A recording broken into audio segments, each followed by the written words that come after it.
Hello everyone! Welcome back to another episode of Francis Entertainment Center. And the next stories today are called Arrgh and Rock Bottom. Enjoy the video.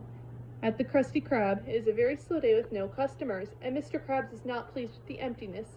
However, SpongeBob is heard shouting his possession of 8 gold doubloons. Upon hearing this, Mr. Krabs jumps over to SpongeBob to take the supposed coins for himself.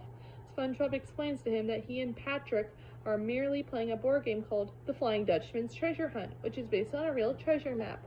Mr. Krabs sits down to play with them and wins the game. He instantly becomes addicted, even throwing a potential paying customer out and calling the restaurant closed as he continues to play with them, winning 17 times in a row. They play until late at night when Patrick is passed out and a tired SpongeBob wants to go to bed.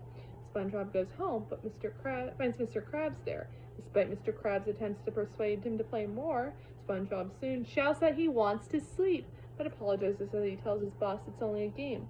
Disappointed, Mr. Krabs stops and realizes he got carried away and leaves, apologizing for his behavior. The following morning, SpongeBob wakes up to hear Mr. Krabs' voice, finds him in a pirate ship outside his house. Mr. Krabs tells him that they're going to be real pirates and go on a real treasure hunt, as Patrick appears to eagerly join them. However, the two struggle to learn how to act like real pirates and end up causing the ship to crash. The trio is forced to continue on foot, following instructions from the map, read by Mr. Krabs, who also tells them they're not allowed to look at the map. Eventually, the map tells them to go 10,000 places east from the seaweed with 2 leaves on it, and Mr. Krabs asks Patrick which way east is. He looks at the compass and points west. After walking 10,000 paces west, they realize that they have taken the wrong direction because Patrick thought Mr. Krabs said west, and begin walking back. After going around 9,552 paces east, they're exhausted and set up a camp to stay for the night. While trying to fall asleep, SpongeBob and Patrick get excited and find Mr. Krabs gone and the map all alone. So they decide to look at the map, but when they open it, they realize it's actually their board game taped to a piece of paper. Mr. Krabs catches them and they beg for mercy outside. However, his anger is forgotten when they realize that they're standing directly on top of the X that marks the spot and start digging. SpongeBob and Patrick use their hands to dig instead of shovels before they find the treasure, and SpongeBob and Patrick ask each other what they will do with their shares. Upon hearing this, Mr. Krabs greedily says that since he is the captain, all of the treasure belongs to him. SpongeBob and Patrick get angry and state they deserve a share since they found it. The trio begins fighting over the chest. As they're arguing, wakes up the Flying Dutchman, who appears and questions who dug up his loot. Scared, Mr. Krabs quickly blames SpongeBob and Patrick. The Dutchman questions this, and they nervously confirm it. The ghost parrot congratulates SpongeBob and Patrick for saving him a lot of digging. He takes the treasure and gives them 2 gold coins as a reward to their joy.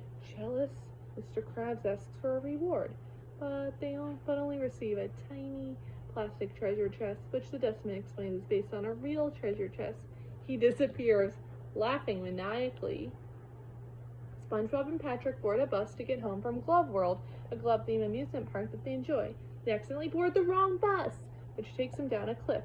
The cliff leads to a sort of aquatic zone called Rock Bottom, inhabited by multiple and unusual, strange, deep-sea animals. SpongeBob tells Patrick to wait while he goes to try and find a bus schedule. While SpongeBob is gone searching, Patrick gets on the bus to go home, but accidentally leaves SpongeBob behind. SpongeBob tries to find a bus that will take him home, but nothing happens.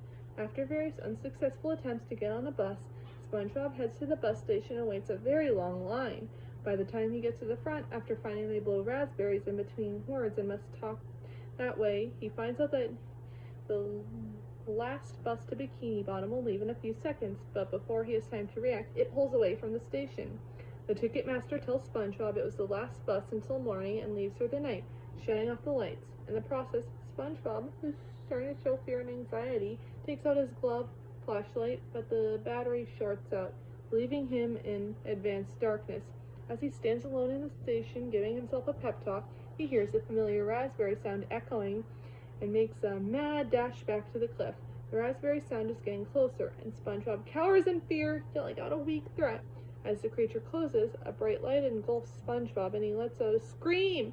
He is relieved when he noticed the light is coming from a friendly-looking anglerfish creature who found SpongeBob's lost glove balloon. SpongeBob sarcastically thanks him for solving the balloon problem, begins rambling about his other problem, trying to get home.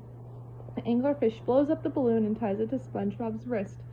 SpongeBob makes another sarcastic comment about how the balloon already has enough air while closing his eyes and blowing raspberries. He opens his eyes to see he's floating in the air and understands the anglerfish is helping him using the unorthodox method of balloon travel.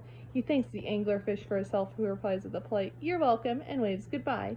SpongeBob travels back to Bikini Bottom using the balloon, lands in front of his house before the balloon pops. Patrick rides on a bus back to Rock Bottom, thinking that SpongeBob is still stuck there.